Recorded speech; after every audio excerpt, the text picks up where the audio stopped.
There's been the most extraordinary interview on television last night. A radical Australian Muslim leader, in a long interview, has refused to condemn the public beheadings, the so-called demonstration killings by ISIS, refused to condemn the Islamic State and its brutality, and accused Australia of being complicit in the deaths of millions of Muslims.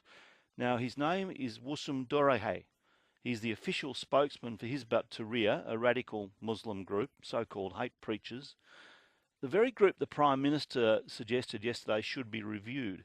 In the studio with me, the Prime Minister, Mr Abbott. Good morning. Morning, Neil. Could I play you some of what happened on Lateline last night? This man and the reporter, he refused to condemn the beheadings and turned it back on this country and its allies. Are you outraged by the image of an Australian-born child of 7 years old holding up severed heads like trophies in Iraq or Syria? Let me tell you what I am outraged So you by. won't even answer that question. Are you going to allow me to answer the question? Are you going to allow me to answer the question? If you wanted a one-way discussion, which you have waiting for a particular obviously come response, here no, you knowing you can't didn't to push want a to particular answer. view.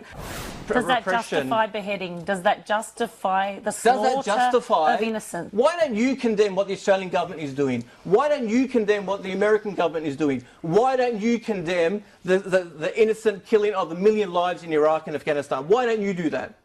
Tony Abbott, does this confirm your concerns about this organisation? Well, yes, it does, Neil.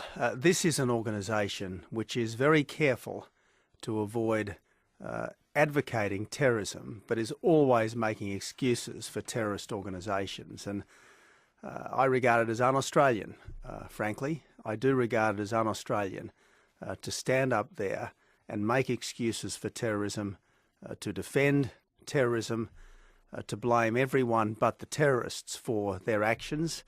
I think what the terrorists are doing in the Middle East is absolutely abhorrent. Talking